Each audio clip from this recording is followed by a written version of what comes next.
sheriff was actually going to have a nice, calm, romantic life with a wife that he loved, and then This little jerk ruins it all. It's awful. It's interesting, even knowing it was coming. You tried to stay in the moment as much as you can, and I remember Vera and I talked about, okay, we've got to can't play the end. We got to keep it light. We've got to stay hopeful. We know what's going to happen, but you got to stay hopeful through the process and through seeing, find moments of hope. But the end was so devastating. I didn't know it was going to hit me as hard as it did. It was interesting, and neither did the crew. I could see a number of them emotional, crying, and I know Carlton spoke about it at the panel. He cried when he was writing a specific part of that scene on the plane. So you never, we've been grown so attached to these characters, and Carrie and Carlton have written, and the writers have written such amazingly rich and messed up characters with incredible misbehavior, and yet somehow we've grown really attached to, as messed up as they are, we've grown really attached to them. So when someone like that dies, it's weird. It almost feels real. Strange.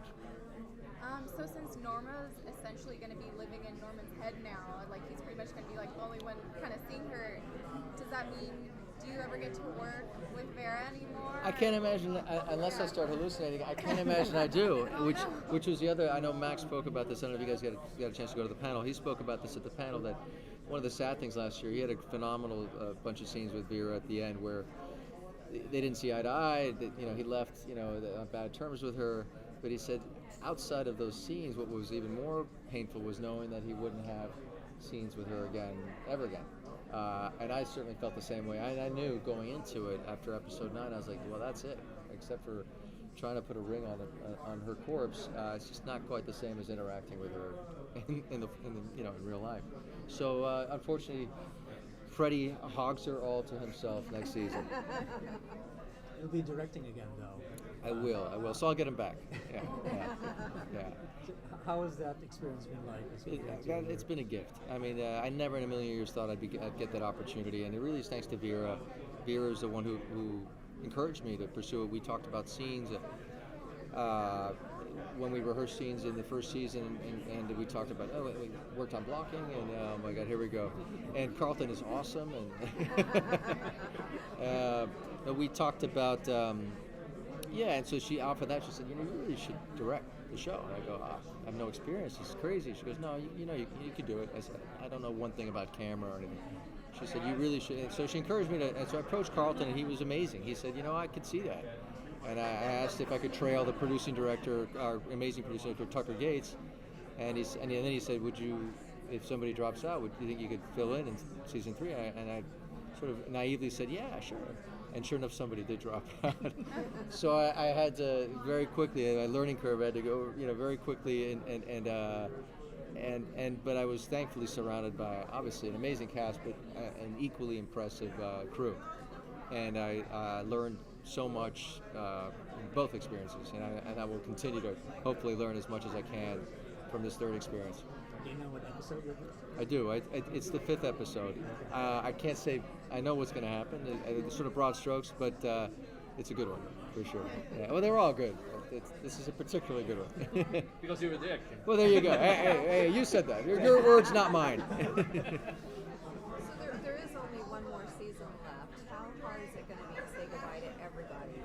I can't, it's a great question. I'm trying not to go there. It's even sad knowing this is the last Comic-Con we'll do together. I mean, we enjoy this as a time to reconnect because we don't get to see each other outside of the show. Many of us, we just live apart from each other. I live in LA, Freddie's in England, Vera's in Norway. Vera's in Vancouver, Max is in Sonoma, Olivia's in Manchester some of the time, in New York sometimes. So this is sort of a time we really enjoy to get together and obviously share the time with the fans, talk about the show with you guys, and then also catch up personally.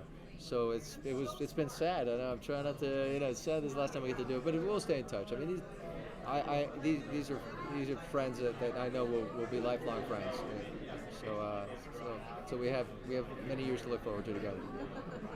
How did you actually approach this character since he wasn't in this movie? Yeah, no, it's a great question. Carlton had called me about playing the part, and then he sent me the first 6 episodes, and I read them up all night reading them. I was riveted by it. And even though the character was a man of few words, the way Carrie and Carlton described him was very rich. If you read any of the episodes of Bates, the scene directions, typically in a script, are really, they're minimalized. Usually, most writers use an economy of words when they describe a scene. Well, it's sort of the opposite on Bates. It was the opposite on Lost, too. The scene descriptions were really detailed and emotional, and so, which is very cinematic in the sense that usually in film you rely more on visual as opposed to words. TV is usually, for many reasons, and sometimes for time constraints, it's more exposition.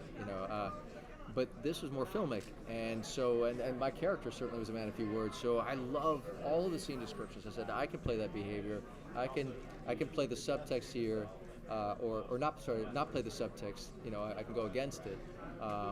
And so the one thing I did going into the role, I sort of loosely modeled it onto a close friend of mine and my wife's, who we affectionately call Chuckles because he rarely smiles. So I thought, and I talked to Carrie about it. I said, look, I don't want to smile much. I'm going to be very guarded as long as I can be. And if I do eventually end up with Norma, I want her to be the one to make him smile. I want to reserve that for her to open him up. So I sort of approached that character loosely on that note. Thank you, Carrie. Thank you Thank you so much.